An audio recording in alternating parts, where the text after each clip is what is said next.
మూటి నడుపుతున్నది ఇంకోటి ఉంది, మారింది, అది ఆత్మసిద్ధి. దానికి గాని మనం టైఅప్ అయితే వీటిని మూటిని ఎంజాయ్ చేయొచ్చు. లాభం నష్టం వచ్చింది, ఓహో సూపర్, నెక్స్ట్ లాభం వచ్చిందిగా. ఓకే. సో ఇప్పుడు అంటే కంపేరింగ్ విత్ చాలా మంది సెలబ్రిటీస్ వరకు ఏంటంటే వాళ్ళకంటూ ఒక స్కోప్ ఉంటుంది, పరిధి ఉంటుంది, ఇంతవరకే ఉండాలి, వాళ్ళు ఫ్రీగా ఉండాలనుకున్నా మూవ్ అవ్వలేరు.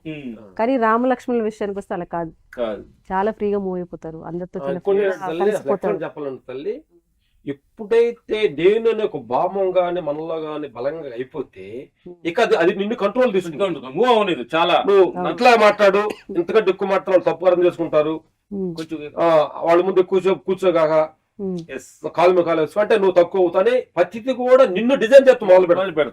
మనల్ని కోఆపరేట్ చేసి నవబాకి వీళ్ళకి తక్కువ అనుకుంటారు. ఎక్కువసేపు వాళ్ళతో కూర్చోగల పడిందా అంటే ఎక్కువసేపు కూర్చోగల పడిందా నువ్వు ఇల్లు అంటే ఎక్కువసేపు వాళ్ళు ఉంటే పని లేదు అనుకుంటారేమో. రకరకాల అన్ని కూడా అదే డిజైన్ చేస్తుంటది.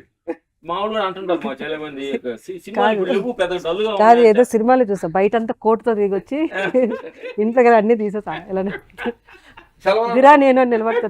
అప్పుడు ఏం చేస్తుంటా ఉంటారు మమ్మల్ని, క్షణాలకు ముందు ఏం చేస్తున్నాం అంటే సినిమాలు చేయడానికి ఏం సినిమాలు ఉండగానే మేము బట్టి ఆ సినిమా చేస్తున్న సినిమా అని చెప్తాం.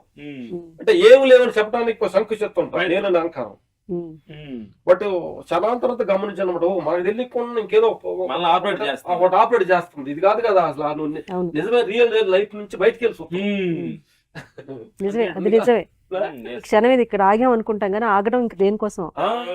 పరిస్థితి కూడా పక్కోడిని డిపెండ్ అయ్యి తప్ప మన జీవితాన్ని మనం అసలు జీవించట్లా. మనం వాళ్ళ మీద డిపెండ్ అయ్యి వాళ్ళ కోసం దీనికోసం వీళ్ళ కోసం వాళ్ళ పేరు దానికోసం సోల్ మర్చిపోతున్నాం. అసలు మనం ఏంటో మర్చిపోతున్నాం. సో ఇప్పుడు చూస్తున్న ప్రేక్షకులు కూడా నేను రామలక్ష్మి గారని చెప్పగానే ఫైట్స్ గురించో సినిమాల గురించో ఏదో మాట్లాడతాం, అన్ని తెలిసేసుకుందాం ఇండస్ట్రీ గురించి అనుకుని ఉంటారు.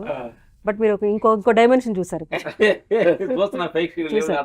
సో ఒకటి అంటే చాలా మంది ఒక డ్రీమ్ తో వెళ్తారు లైఫ్ లోకి, ఇలా ఒక రీచ్ అయిన తర్వాత ఒక సాటిస్ఫాక్షన్ వస్తుంది. బట్ మీరు మూవీస్ లోకి అనుకుని వచ్చారా, సినిమాలోకి వెళ్ళాలనుకుని వచ్చారా?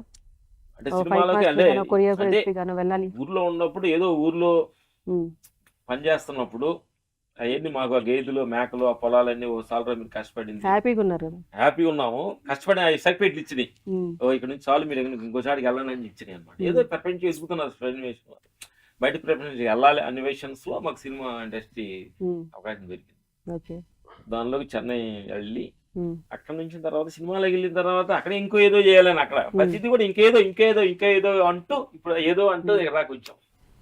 అంతే, ప్రతిరోజు లెర్నరే మనం, మాకేదో నేర్చుకోవాలి. మాకు దగ్గరే ఉన్నదంటే అందరు నుంచుంటే మనం ఎందుకు నుంచోవాలి అనేది ఒక ఫస్ట్ నుంచి మనం అంటే అందరు కూర్చొని అనుకో మనం ఎందుకు కూర్చొని ఉండాలి, నుంచోకూడదా? అదే పుష్పాలగా ఇది నా కాదే ఇది నా చెయ్యి అంతేనా? అంటే అందరు ఫైటర్ చేస్తున్నారు కదా, మనం ఎందుకు ఫైట్ చేయాలి, ఇంకేదో చేయొచ్చు, మేము రాసుకొని మనం ఎందుకు హీరో చేయకూడదు అట్లాగా విభిన్నంగా ఆలోచిస్తా వచ్చేది. దాంట్లో కొద్దిగా దెబ్బలు తగిలి ముట్టికాయలు పడ్డాయి, పడినప్పుడు ఇప్పుడు ఇన్ని ఎక్స్పీరియన్సెస్ ఉన్నాయి కదా, నేర్చుకున్నాం కదా. సో ఇప్పుడు ఎక్కడ ఉన్నారు, ఏ ప్లేస్ లో ఉన్నారు? ఇప్పుడు సాటిస్ఫైడ్ మోడ్ లోనా, ఇప్పుడు పీస్ఫుల్ మోడ్ లోనా? ఇప్పుడు 100% సాటిస్ఫాక్షన్ లో ఉన్నాం. చిట్ట కావాల్సింది అదే. అంటే ఆల్రెడీ ఏది వచ్చినా పర్లేదు, ఉన్నా పర్లేదు, లేకపోయినా పర్లేదు అనేది అంటే కాన్ఫిడెన్స్ లెవెల్కి వచ్చిందంటే హ్యాపీ. సో మీ నెక్స్ట్ జనరేషన్ వాళ్ళు ఇప్పుడు మీరు మూవీస్ ఒప్పుకొని చేసినా కూడా మీ పిల్లలు చేస్తున్నారు రిమైనింగ్ అని చెప్తున్నారు. సో వాళ్ళకి ఏంటి మీరు మోటివేషనా ఇన్స్పిరేషనా? ఏంటంటే వాళ్ళకి వాళ్ళ పర్సనల్ ఆధారపడుతుంది. జనరేషన్స్ కి మన పెద్ద సజెషన్ ఇవ్వకూడదు. ఎందుకంటే నచ్చంది ఎవరంటే పిల్లలకి ఎవరు నచ్చని వాళ్ళు ఎవరు తెలుసా? వాళ్ళ తల్లిదండ్రులు, గురువు, స్కూల్ మాస్టర్స్ ఇద్దరు నచ్చరు, భగవంతుడు నచ్చరు, భగవంతుడు నచ్చరు. అంటే ఇప్పుడు మీరేంటి మీరు ఫుల్లీ డివోషనల్ ఉన్నారు, అంటే అవసరం లేదు. మన సజెషన్ మనదంతా వాళ్ళు ఏమైనా వద్దుకూడదు అనమాట. మనం అప్డేట్ వర్షన్ కాబట్టి వాళ్ళ థాట్స్ వాళ్ళు ఏదో వెళ్తూ ఉంటారు అనమాట. ఏదో మన సీనియర్ ఎక్స్పీరియన్స్ అప్పుడప్పుడు అడిగితే ఇవ్వాలి తప్ప మన 10 ఆటలు ఏరు బయటకి వెళ్ళి కంటే మర్యాద బాగుంటుంది అనేది మా ఐడియా. నాకు ప్రతి వాటిలో సంథింగ్ ఎందుకంటే నేను కూడా సోల్ తో కనెక్ట్ అయితే తప్పిస్తే అర్థం చేసుకున్నాను.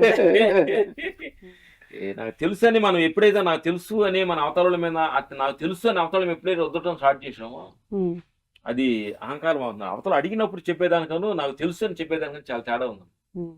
అంతే. అడగకుండా చెప్పే మాటకు కూడా విలువ ఉండదు కదా. విలువ Yes. ఇంకొకటి సరే కాసేపు అది పక్కన పెడదాం. డ్రెస్సింగ్ విషయంలో కూడా ఎందుకు సేమ్ అలాగే బయటికి వెళ్తారు, సేమ్ ఇప్పుడు కూడా ఇప్పుడు కూడా అలాగా డ్రెస్ ప్లాన్ చేసుకుంటారా ముందు Plan రోజే, అంటే- లేకపోతే డ్రెస్సింగ్ అంటే మా ఫస్ట్ చిన్నప్పుడు మా నాయన వేరే వేరే డ్రెస్సులు ఎత్తే మేము కొట్టుకొని చుట్టుకున్నాం అని చెప్పి మా నాయన ఒకే డ్రెస్ కుట్టి అలవాటు చేసింది. ట్విన్స్ అవటం వల్ల టిన్స్ అవడం వలన అలవాటు చేసింది. నేను అట్లా చూసుకున్నా. చూస్తే ఒక ఇంపాక్ట్ ఉంది. అంటే మామూలు ఒకళ్ళు వెళ్ళేదానికి ఒకే రకంగా ఉన్నందుకు ఒక ఐడెంటిఫై, ఒక లుక్ దాంట్లో తెలియని ఒక కిక్ ఎంజాయ్ చేస్తాం. ఇప్పుడు అదే నేను చూస్తున్నా. పైనేమో కౌబాయ్ ఫార్మల్, అదే అదే వచ్చేసరికి వైట్, ఇవేమో లోఫర్స్. ఇది ఏంటి అంటే ఒక తెలియని ఫస్ట్ నుంచి కూడా ఇద్దరు ఒక డ్రెస్ తెలియని ఇద్దరు ఒకటి ఇంపాక్ట్ బాగుంది కదా. ఒకటి వేరు. ఇన్ని